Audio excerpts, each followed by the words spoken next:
Beyond the buzzer, inside the game, this is Sports IQ with Larry Smith.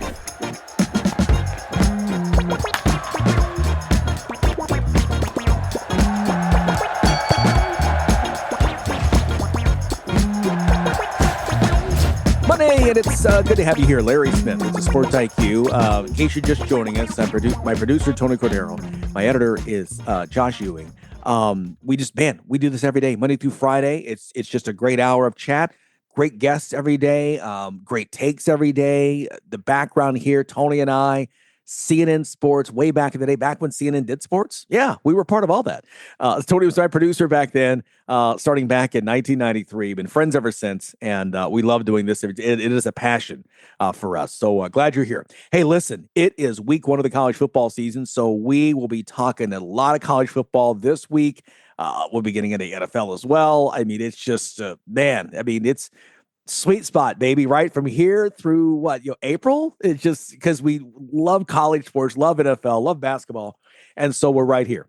We've got a couple of great guests. In just a couple of minutes, producer Tony's going to talk with Evan Dammarell about the Cleveland Browns right now and their situation heading into this new season. Talking Browns, right? Yeah, okay. And then a bit later, our friends at IlliniGuys talked with Bret Bielema, the Illinois Fighting Illini football coach, about their coming season. Just saw this morning, USA Today, and made their college football projections that have nothing to do with the rankings, and they've got Illinois playing Texas in round 1. So again, if you're a college football fan, you know that Illinois and football just doesn't go together. In fact, here's the crazy stat, and our Mike Cagley of IlliniGuys will do the interview. We're going to take that tape and play it here because it's a pretty good interview, and we like Bret Bielema. But here's a crazy stat. So the experts are saying Illinois, playoff, 10-win season, et cetera, et cetera. Illinois has only had back-to-back, had a coach win back-to-back 8-win seasons twice in program history. And once was back in the 1900s, was like pre-World War I. And the other was John Malkovich, which is in our lifetime. So this is why this is what Bret Bielema has built in Champaign-Urbana. If their expectations are so high, if they only win 8 games, he will become one of the great coaches in program history. But the fan base will be disappointed. I've never seen the Illinois fan base disappointed with 8 wins. Anyway, that's another topic. So we'll get bottom line is it is college football season, baby. We can't wait. Great guests later on, too, as we look ahead to this weekend. Florida State, LSU, Clemson, Alabama. We've got a ton of guests this week, so be sure you're here every week as we get you ready for Saturday. Okay, let's get to a couple of quick headlines before Evan comes in. In Atlanta on Sunday, golf's FedEx playoffs coming to a conclusion. Great day for Tommy Fleetwood. The 34-year-old Englishman was the leader through 54 holes, but he had done that twice already this season, but failed to bring home a winner. Well, that didn't happen this time. Fleetwood, final round 68, finishes the tournament 18 under par, takes home his first ever PGA Tour win, and also won the FedEx Cup playoffs, takes home a very sizable $10 million for his efforts. Very cool, and one of the great venues in all of sports, East Lake Country Club. Speaking of 1900s, I think it was built in 1904. Great job by the recently deceased developer, Tom Cousins, who went in about 25, 30 years ago, refurbished the place. And boy, just the area around it has just sparked a renaissance in that whole neighborhood. And it's one of the great courses. I played the course before. It's a great course, great venue, small, only 30 golfers there. Really cool way to have an event there for the PGA Tour there late in the season. So congrats to Tommy Fleetwood. Hey, U.S. Open is underway, and it's crazy. If you saw the meltdown by Daniil Medvedev, who's been known to do this thing, screaming at the court umpire because a photographer walked onto the playing surface. So he was taken out by security. His pass was revoked as it should have been. But the delayed 6 minutes as the crowd began booing. I mean, it just ended up being nuts. And it turns out Medvedev, who won this thing just a few years ago, ended up, this was all during match point, ends up losing, by the way. The Frenchman, Benjamin Bonzi, takes him out 6-3, 7-5, 6-7, love 6, 6-4. It was crazy. But anyway, he's out. Crazy scene there in New York. Nuts. Okay, 10 days away from the start of the 2025 NFL season. And over the weekend, cut down time for teams trying to get their rosters for the year ready. Super Bowl champion Eagles working a trade with Minnesota to bring in Sam Howell as their third-string quarterback, later released Dorian Robinson-Thompson. They had acquired him from Cleveland in the Kenny Pickett deal. Vikings short up their backup QB situation right after that. Minnesota signed Carson Wentz to back up J.J. McCarthy this season. Wentz was the Chiefs' backup quarterback last season. One day after Shiloh Sanders was ejected from the Bucs preseason game with Buffalo for throwing a punch, he was cut by Tampa Bay. His brother Shadur fared better. He made the Browns' initial roster as Cleveland, who will start 40-year-old Joe Flacco in the opener, has decided to carry 4 quarterbacks for the time being. All right. Producer Tony is with our first guest. Well, thanks so much, Larry. And, it is opening week of the NFL season. Football fans around the country, around the world, always look forward to this week. And we are joined now by Evan Dammarell. He is with Down Euclid. Evan, thanks so much for taking time out of your day to join us. Thanks for having me. How are you? We're doing good here. Let's talk about the Browns and the season. They've been in the news ever since draft time, ever since picking Shadur Sanders, picked up Dylan Gabriel, trying to rebuild that quarterback room. I mean, you guys may have, obviously, cut down day has come and gone, but what do you feel is like the quarterback situation right now in Cleveland? Joe Flacco's the starter, right? But he's closing in on 40, if not already 40 years old. Yeah, it's a tricky situation. It's pretty unprecedented for a team to bring in 4 quarterbacks. But if you're the Browns, you spent 2 relatively high, I guess, in terms of just draft order in general on picks on Gabriel and Sanders. So you obviously want to bring them in and see what they have. And I think if you're a team like the Browns who didn't have a good season last year, I think, the pickup of Mason Graham is obviously the smart choice on their part. I think getting that Jaguars pick was obviously a very wise move too, because it's an indication they're focused on the future. And I think they are going to let the rookies maybe get some opportunities to earn reps, but you want to go with stability and Joe Flacco at the top. I think Kenny Pickett, despite his flaws and maybe despite the fact that he did come in expecting to be the starter at first, but losing out to Flacco maybe speaks about where he stands and maybe just the fact that Stefanski has more trust in Flacco and running this offense. But I think it's going to be a little bit of a patchwork situation where you ride with Flacco for as long as you can. Maybe the age does kick in. Maybe some of the offensive line issues cause him to maybe miss time for injury. And then you insert Pickett. And if Pickett still doesn't have it, that's when you kind of turn to the rookies. But I think it's going to be, I don't want to say a revolving door for the starting spot, but whoever's backing up Flacco could be a bit of a revolving door. And as the season rolls along, maybe the Browns realize, okay, we don't have what it takes to make it for the playoffs or maybe even push for a wild card position. They start maybe playing more of the rookies, see what they have there with their eyes focused on the draft after that. But I think you just go with the most stable option. And for a team that had as chaotic of a season last year as Cleveland and maybe just a chaotic quarterback situation for such a long time, you just want a safety blanket out there. You want a guy who, can make the right passes, make the right reads, and also still has the arm to give you a home run play every now and then to keep defenses guessing.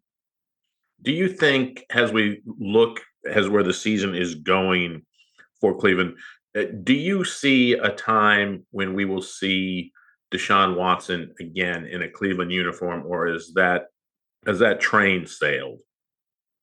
I see, that's a good question, just because there are videos of him working out at the Browns practice facility, getting in some, no contact reps, but still throwing the football. But the fact that he's ruptured the same Achilles not once but twice really does give me pause. And I think if you're the Browns and you draft 2 quarterbacks in the draft, and sure, maybe Gabriel was the guy and Sanders was just an upside talent play at that point, it's an indication of moving towards the future. And I think the fact that they're not even listing him on the depth, I mean, yes, he's technically listed on the depth chart 5th after Tyler Huntley, or sorry, 6th after, yes, 6th after Tyler Huntley, excuse me.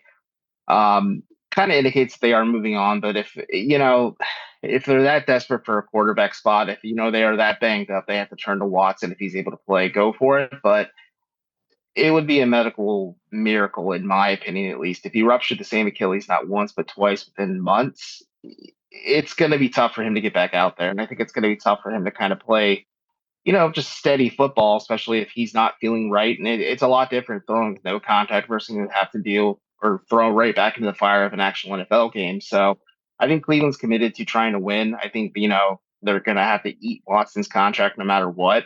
And he's on the sidelines. He's in the facility. So clearly he's still around the team. It's not like they're telling him to stay, we'll pay you to stay home kind of situation. So I think he'll be around, and maybe they do turn to him at some point, but I just don't see it if they're already investing 2 draft picks on rookie quarterbacks. And again, if they're looking towards the future, I think they aren't really that focused on having Watson running plays for them on offense. We know that there have been a number of trades throughout the years in the NFL, and most fans, and I think a lot of pundits too, consider the Herschel Walker Minnesota Dallas deal to be the worst trade in history. Mm-hmm. Where would you rate as somebody who's covered the Browns, where does this Watson deal rate in those kind of memories right now, knowing what we know about what the Browns have gotten out of Deshaun Watson and what they might get or not get out of him in the future?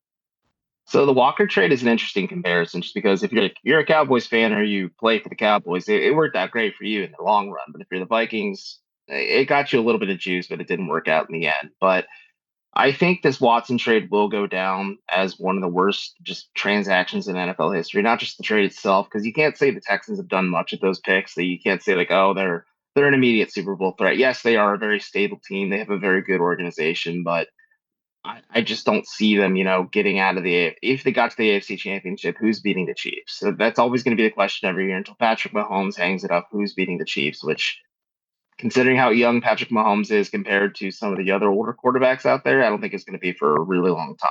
But it's going to be tricky. I think it's just, it kind of softens the blow that the Texans haven't been able to turn themselves into a juggernaut with everything the Browns had to give up. But I think the fact that the Browns gave $250 million, almost virtually guaranteed, to Watson really just makes this kind of an unprecedented move, an unprecedented trade, because you're taking a gamble on a guy who sat out the last season with Houston, has not done much of anything for Cleveland in his time on the Browns roster. And the fact that, like we had just discussed before, it kind of indicates that, yeah, they're not paying him to stay away. He's welcome to be in the facilities and work out because he's just an extra body at quarterback, because it's just the most important position in football. Maybe, sure, you can get something out of him, but I just think the fact that the Browns weren't able to do anything with such a serious transaction kind of just speaks volumes about the fact that this could go down as the worst trade in NFL history. I mean, before that, it was probably the Broncos trading for Russell Wilson in recent memory, but the Broncos have been able to pivot pretty well with Bo Nix and just the situation they have up there with Sean Payton. But I think as time goes on and as the dust settles, I think, yeah, this will go down as one of the worst trades in NFL history. And it just really depends on what does Houston do with what they have? What do the Browns? If the Browns pivot well from this, it'll soften the blow quite a bit. But it's gonna be up there in terms of just what were you thinking kind of transactions when you look at NFL history. Now, if you've covered the Browns for a while now, you're a Browns person. Mm-hmm. Give those Browns fans 2 or 3 things you've seen in training camp this summer. This is why I have hope for this season.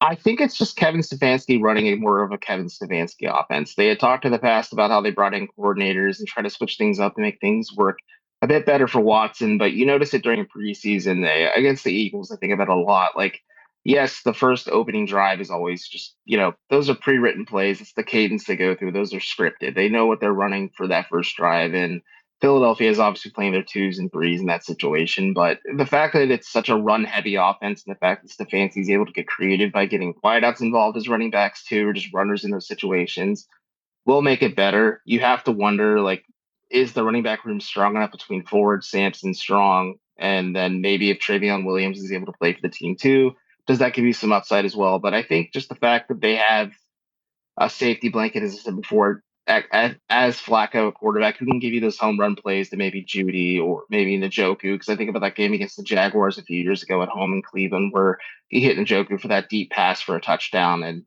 you, I think there's just some stability there where I think the Browns aren't going to be the worst team in football. Like, would I be surprised if they ended up with a lower record and a high pick next year? No, just because I think quarterback is such a big question mark for them. But also, I think it's just going to be kind of normal football. And I think if you're the Browns, it's the best thing you can ask for after just how up and down the last few seasons have been for Cleveland. When you look at their defense, it all begins and ends basically with Myles Garrett. I mean, he's an all-world talent.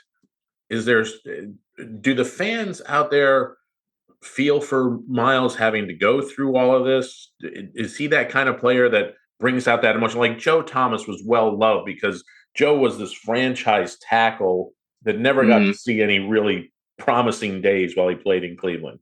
Is Garrett kind of in that same boat, so to speak? I have that fear. I did think about it last season where I'm like, I look at Myles Garrett, who's an otherworldly talent. I'm like, they're Joe Thomasing this guy, where he is breaking his back every single season. He's fully committed to the community and just the surrounding area. Like, he keeps it low key, but he's kind of a guy who's really embraced this community. And that's what you want from guys that you take to Cleveland because I love this city, but it's not a glamour market. And if you're a young multimillionaire, yeah, you probably want to end up somewhere where the weather's always warm or, there's a lot of financial interests for you, whether it's Los Angeles, New York, Miami, etc. Or anywhere in Florida, frankly. But if you look at it in general, I think Garrett is going to go down as one of the Browns' all-time greats, like Thomas did. I think the trade request that he made prior to signing that mammoth extension certainly did muddy the waters a little bit. I think maybe put an onus on the Browns to kind of build something, but allegedly he spoke to Cleveland or the front office in general and said, like, there is a vision for him to actually compete for Super Bowls. There's a vision for him to compete for championships and actually play meaningful football.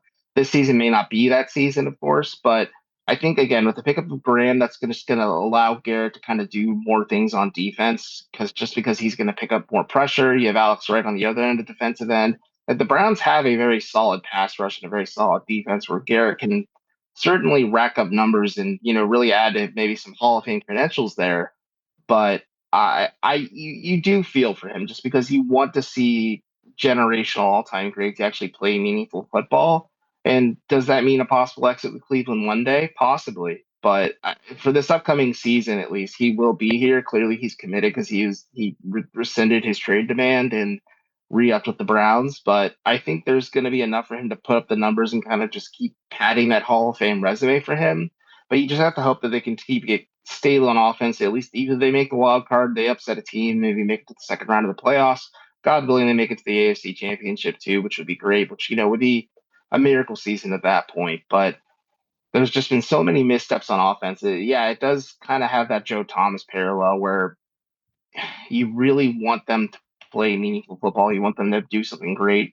And, knock on wood, you don't want Garrett's career to end like Thomas's did, where Thomas is just, the Iron Man on offensive line. Then he has that pectoral injury. It all falls apart. But you really, really, really hope that the Browns do right by Garrett, and whether that is actually building a Super Bowl threat and getting out of this Watson mess that you're in and just trying to figure out the quarterback situation and, just improving the offense because defense can only do so much. But I think they are equipped to try and build around him. And again, that trade at the Jaguars helps quite a bit because depending on what Arch Manning ends up doing in the draft, maybe that ends up being the number one pick. The Browns actually hit a home run with Dylan Gabriel, Shedeur Sanders, and that ends up being the franchise guy for them at quarterback. But at the end of the day, it is disheartening to see the Browns kind of waste another all-pro, possibly Hall of Fame type of talent and career.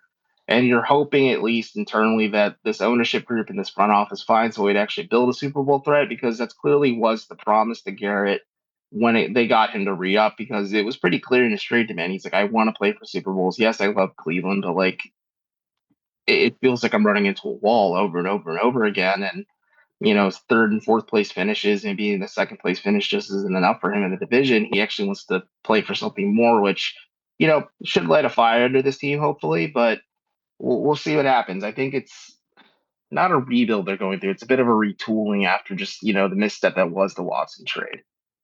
If you were looking at the Browns for this season, and you had to set in your mind, what is the ceiling for this team? And then what is the floor for this team? If things go perfectly, where do you think Mhm. they end up? Perfectly, I think they are a wild card team.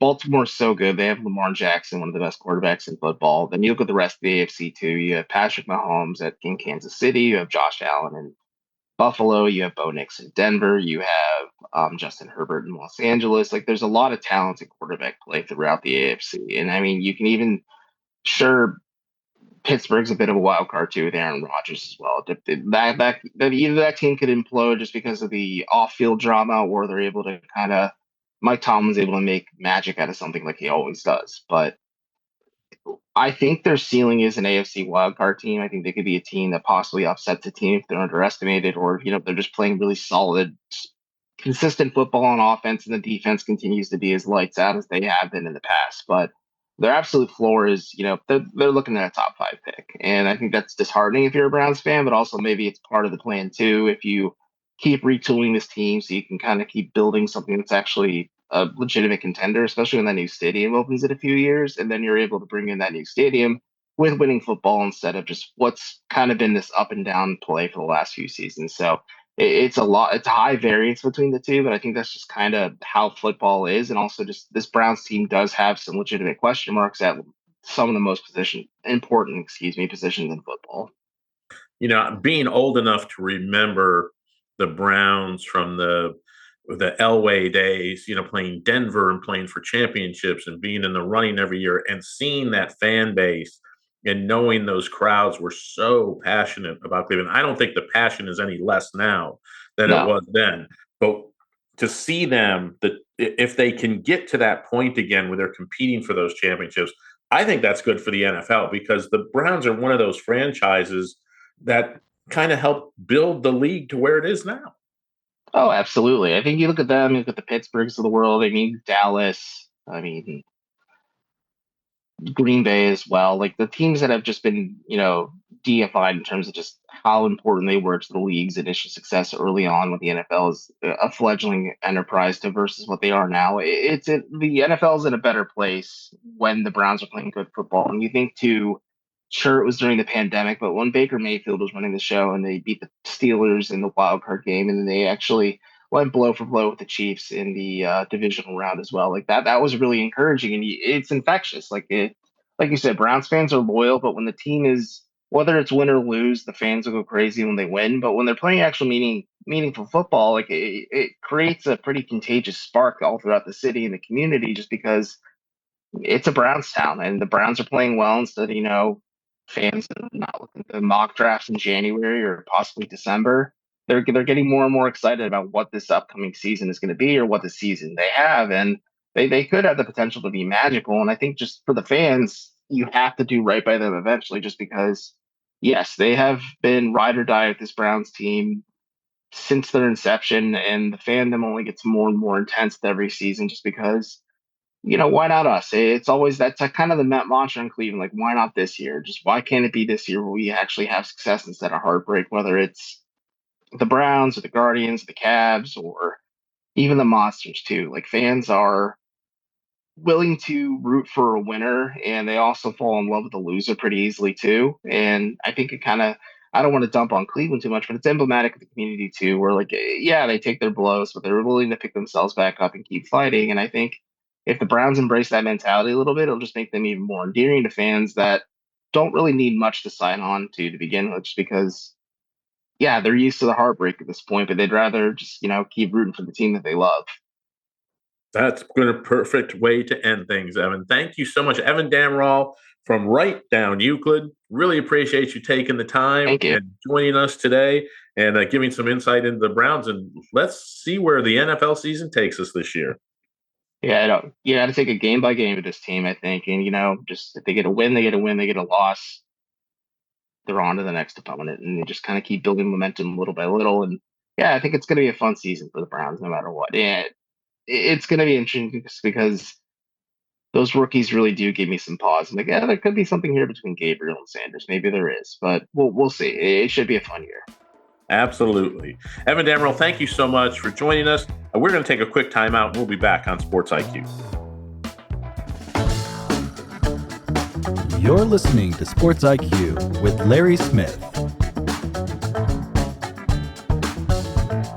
Man, we got a packed show today, so I don't have time to get into it. Maybe tomorrow I'll talk more about. I started watching the Cowboys documentary, and Jerry Jones. Come on, man! Oh man, the slide. I remember the whole Jimmy Johnson thing happening. I didn't know that's how it happened. So it's kind of crazy. But I'm halfway through. We'll talk more maybe again later this week. But if you get a chance, it's pretty entertaining.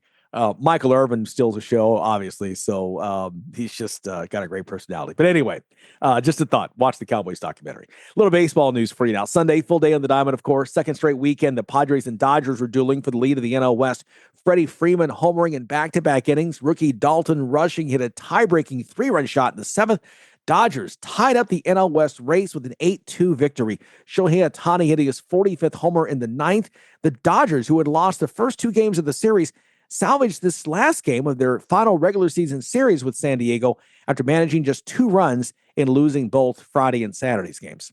The Phillies beginning to pull away in the NL East despite getting word that Zach Wheeler is done for the year this weekend. Philly got some excellent pitching on Sunday. Ranger Suarez struck out a career-high 11 in 7 shutout innings. Phillies held off the Nationals for the 3-2 win. Thanks to the Mets losing 4-3 in Atlanta, Philadelphia now a 7-game lead, and they go into their 3-game series with New York that starts tonight at Citi Field, the largest lead of any of the 3 divisions in the National League. Brewers suddenly looking human again in the Central. San Francisco scoring the 4-3 win over Milwaukee as Brewers closer Trevor McGill gave up a 2-run single with 2 outs in the ninth to the Giants. For McGill, his 3rd blown save in his last 5 chances. And that allows the Cubs to close within 5 games of Milwaukee. They beat the Angels in Anaheim 4-3 to complete a weekend sweep of the Angels. Cubs, by the way, improving to 8-2 in their last 10 games, a stretch that included finishing off that series against Milwaukee. They've won 3 straight series now. Right-hander Daniel Palencia working out of a 9th inning jam to get his 20th save in that one. Let's look at the American League now. New York finally getting a win over the Red Sox. Bronx Bombers came into Sunday evening's clash with Boston, having dropped 8 straight games to the Sox in their season series. Jazz Chisholm Jr. hitting a pair of 2-run homers. Trent Grisham also went deep as New York avoided the sweep. Never say those 2 names together, Chisholm and Grisham. Don't just trust me. I'm a professional. Don't do it. New York, half game behind Boston for the first wild card spot in the American League. 5.5 games back of the first place Blue Jays in the East. In Seattle, Cal Raleigh setting a new Major League Baseball record by hitting his 49th homer of the season. Mariners over the A's 11-4. 49 homers, the most ever dingers by a catcher in a single season. Seattle closing within 2 games of the Astros, thanks to the Orioles' 3-2 win over Houston. Baltimore got some stellar pitching from Reclamation Project Trevor Rogers, who allowed 5 hits and 3 walks, struck out 9. The 27-year-old left-hander has an ERA of 1.40 on the season. Let's go down to the W. Nafisa Collier, the leading MVP candidate. She's got some competition now with Alyssa Thomas and Asia Wilson, returning to the lineup after missing 7 games and came through with 32 points and 9 boards. Lynx beat Indiana 97-84 for the 2nd straight game. Minnesota beat the Fever in Indiana Friday night on Ion. By the way, in case you're wondering, Caitlin Clark was out again, 15th consecutive game she has missed. She's been out since July 16th, back before the All-Star break. Last year's Rookie of the Year now has missed 24 of the Fever's 37 games this season due to various injuries. The Fever now down at the bottom of the playoff chase, tied for 7th, and some concerns right now. If they can't turn this thing around quickly in the next week or so, do you rush her back in these final 2 weeks? If you're not going to make the playoffs, maybe you kind of just ride things out. All the injuries, Cunningham, Colson, McDonald, all out with season-ending knee injuries. It has just been a really tough year for Indiana. In Washington, Nneka Ogwumike hit a 15-foot jumper as time expired. She finished with 6 3-pointers, 30 points. Seattle over the Mystics, 84-82. Hey, the Storm suddenly has won 4 of its last 5 after that 6-game slide. Washington, meanwhile, has lost 4 games in a row. Now they have slipped down to 10th place in the standings. Veronica Burton with 25 points, 13 assists, and a career-high 4 blocks. Golden State over Dallas, 90-81. The Wings have dropped 5 in a row. Golden State now 19-18 on the season, snapping a 3-game skid. and has a 1-game lead over LA for the 8th and final spot in the WNBA playoffs, which began September 14th. Golden State looking to become the first WNBA expansion team to make the playoffs. They've already set the record most wins ever for a WNBA expansion team. They break the record set back in 1998 by Detroit, as they went 17-13 that year. All right, stay with us. That conversation that the Illini guys had with Illinois head coach Bret Bielema is up next. You're locked in to Sports IQ with Larry Smith. As we mentioned earlier, appreciate our Illini guys, friends, the Illini Guys Sports Spectacular, talking earlier this month with Bret Bielema, the Illinois football coach in his 5th year now, and has the Illini set for possibly back-to-back 10-win seasons, a possible first ever bid into the college football playoff. Here's that conversation now with host Mike Cagley. When you're looking at a team like this year with a lot of experience back, high expectations from the fan base, do you go through your goal setting for yourself and your staff and your team? Do you do that any differently?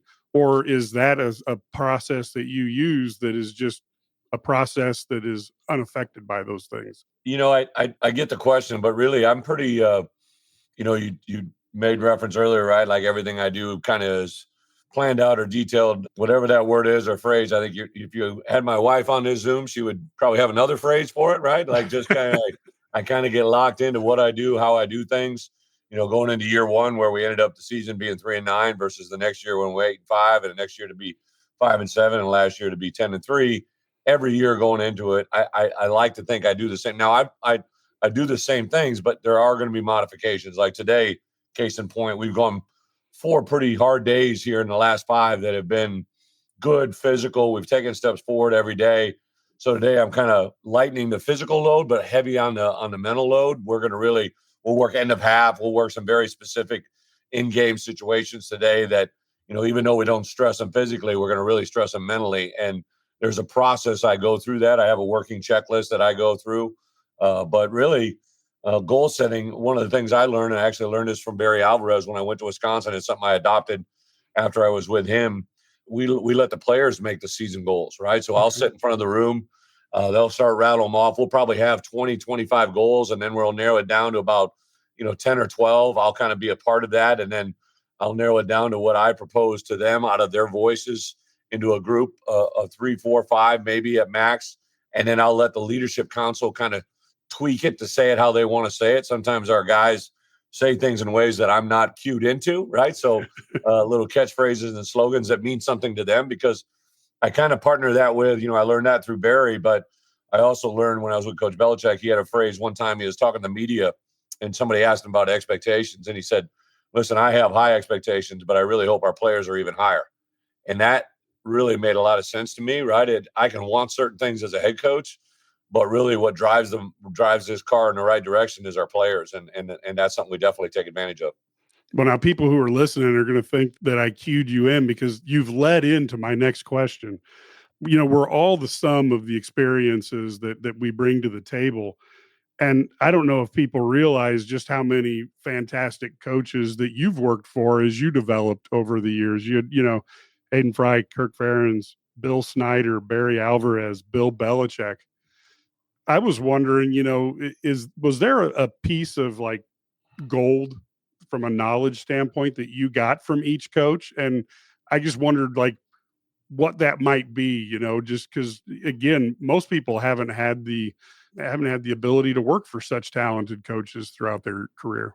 To be honest, Mike, I realized it kind of really when I got my first head coaching job. When I look back on it, all of those guys you mentioned were a big part of my life, especially when I was going through it. But I remained close to all of those guys. Unfortunately, Hayden's no longer with us, but up until he passed, I remember as it kind of got down to the end, I knew he wasn't going to be with us that much longer. So I was actually out in Vegas and hopped in a car about an hour and a half drive out and went to his little resort where he had kind of retired to, just about an hour and a half outside of Vegas, and spent an afternoon with him and his wife. Just very appreciative that I got that day with him because I never got a chance to see him again. So that was the one common denominator, So I went from Coach Fry, obviously Kirk came in and had that direct relationship, but then I went to work for Bill Snyder and Barry Alvarez. All of those guys worked for Hayden on the same staff.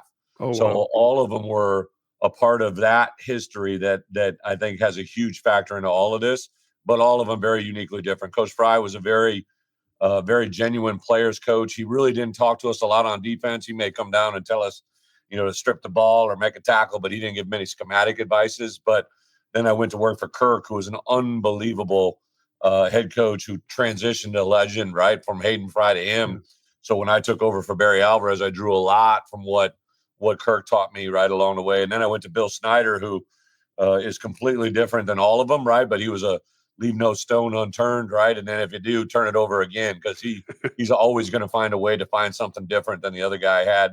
And then full circle to Barry Alvarez, who literally when Coach walked in the room, everybody knew who he was. Whether you didn't know who Barry Alvarez, somebody important just walked in the room, and the confidence he carried was pretty awesome. And then all four of those guys, first ballot Hall of Famers in college football Hall of Fame for sure. But, to go to work for Coach Belichick, who's absolutely, the 2 years I was with him were worth just an incredible amount of knowledge, perspective, understanding, a simplistic way to look at things by also making it a little complex. So, yeah, I've taken a lot from every one of them. Yeah, that's I was always curious because anybody gets a chance to work under Belichick, if you're absorbing things, I would look like he would be a guy that would leave you the better for it. Yeah, he's a pretty special dude. He always, he has a perspective that the outside world sees him through the media, right? But on a personal level, I remember literally the first month we were there, he came up. I like to bet horses. He knows I like horses, so no other betting, just horses, which is totally legal. I love the Derby. I love the Preakness. All of them. So he literally comes up, and my wife, we had had our second child we were expecting. So my wife was not with me in New England when I first got there. And so he's like, hey, would you and Jen want to go to the Derby with us this weekend? I'm taking a plane. I'm like, absolutely. Right. And Jen couldn't join us just where she was at with the pregnancy and everything. So I hopped on the plane with Coach and really saw a side of him then that I'd never seen before too. Right. Just a guy enjoying what he does. And then our horse that we were there to see together, we both commonly knew one of the owners. That thing went on to win the Triple Crown, Justify. And we went to every race that year. So it was really kind of a cool moment to see him on a side other than football. But his football knowledge, IQ awareness is as high a level as I've ever seen. Well, we'll have to get you together with Illini guy Larry Smith. He's the NBC anchor in Lexington, Kentucky. So he has to go cover that every year. We'll have to see if he can get you in for that. Absolutely. One of the things I reflecting on Luke Altmaier, now people know what his performance is on the field. And obviously he proved an awful lot by coming back this year when we know that he may have had opportunities that were fantastic as well.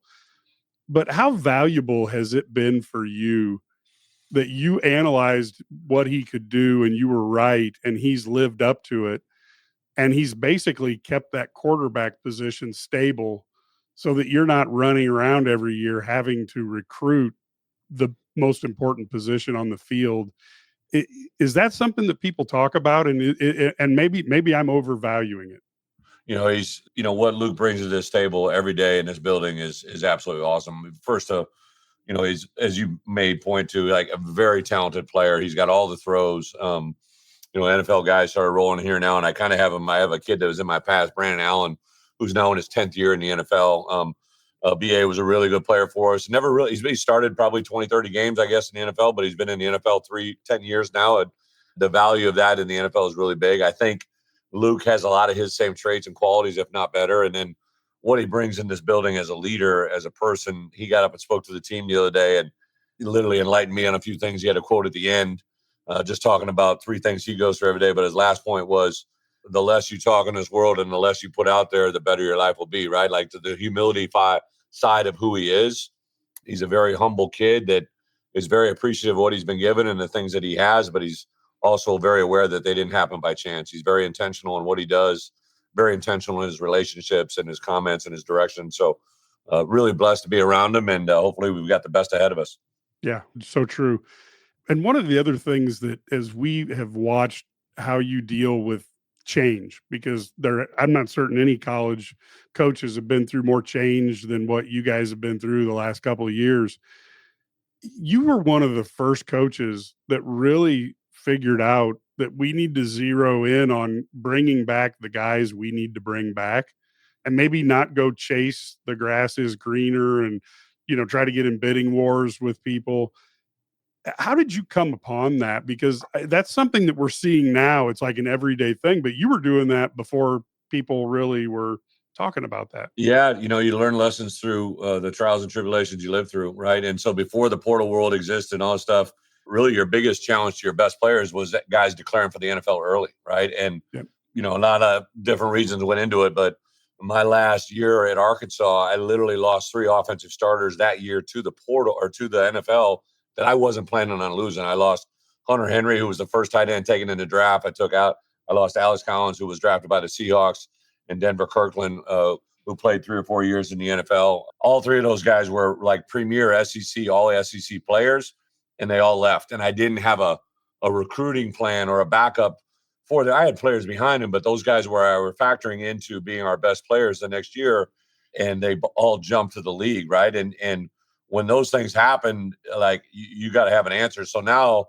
the portal allows you to do that, but it also, because what we're able to do financially, you can persuade guys and show them, hey, this is where you're rated, but I think we can take you from being a 3rd, 4th, 5th rounder to a 1st or 2nd rounder, right? Here's the money you can see now versus what you may see, a year from now. Devin Witherspoon, case in point, right? He was a guy, but he really came back and turned that year into something special. Johnny Newton, another guy, even though he ended up being, I think, the 2nd or 3rd player in the second draft, he took probably a 4th or 5th round grade and turned that into, millions and millions of dollars, right? And that's what we kind of shared with our top guys. We had really 5 or 6 guys we felt we needed to get, but there was about 15 to 20 guys, some starters, some backups, that we were like, hey, you got to retain your best players. They know what you want. They know the expectations. They've been through this drill with you. I was talking actually with Underwood this morning. Ironically, he was coming back from a trip, and he and I were going back and forth, and he just Brad's a huge football fan and asked how practice were. And I said, kind of like I've heard you say, we love older rosters, right? Those older players just know the expectation and the bar that's been set. Yeah, and that's so true. The other question I had for you is, did you foresee a day that Indiana and Illinois would be one of the most looked at games, but not in college basketball, but in college football?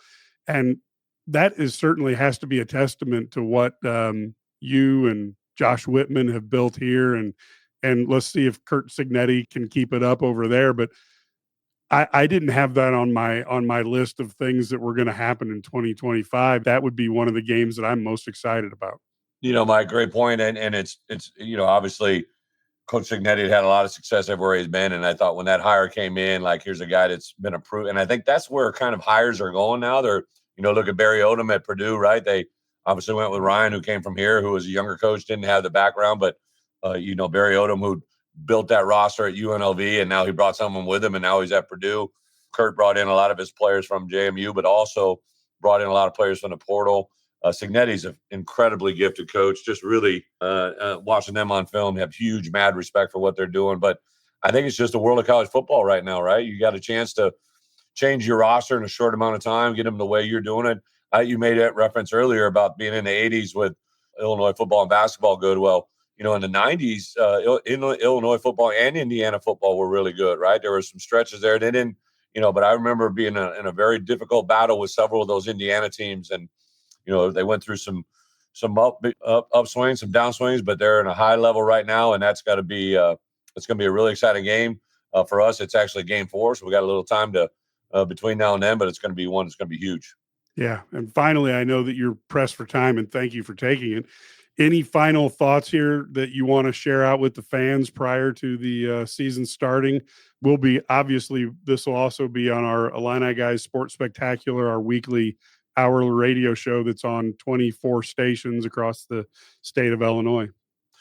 Just super excited. One of the things I love to say, and again, I gathered this from one of my old bosses, Coach Alvarez always used to say, and one of his favorite phrases after a game was, "Coach, job well done," right? And I don't get that a lot, but I do love after a game, drive through the tailgate section or, be around some fans and alumni. If it's an earlier game, my wife and I will try to stop by, swing by, and just to see so many happy people, right? It's one thing to tailgate and go to a game and have fun, but you want to create a memory. And that memory goes a lot further than just the 4 quarters of the game, right? It's that memory of, maybe it's a family that got together for the weekend and then they tailgated together, or maybe they hadn't seen somebody in the last 5 years, 10 years, or maybe it was been 2 weeks since the last tailgate, right? Whatever it is, you create a memory. And I think that's what college sports, college football is all about, right? Like, give you a reason to come back. Set last year 7 home games to give them 6 winnable experiences. Obviously, the Minnesota game was a gut wrencher, right? But I think that's the thing we're trying to,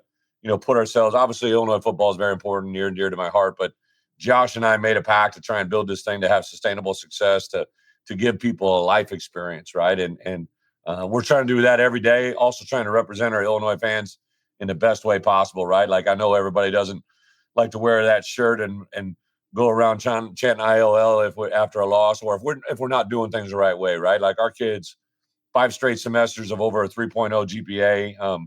Guys are graduating and doing the things they're supposed to do, right? And putting themselves in a great place. So really excited about everything. Just kind of take it all in day by day and enjoy the ride. Once again, IlliniGuys Sports Spectacular co-host Mike Cagley, along with Illinois coach Bret Bielema, as they get ready to take on Western Illinois, the number 12 team in the country. Illinois hosting Western Illinois Friday nights as they open the 2025 season. Okay, we'll continue our countdown of the top 25. Producer Tony has Illinois at number 10. We'll see who is number 5 next on the Sports IQ.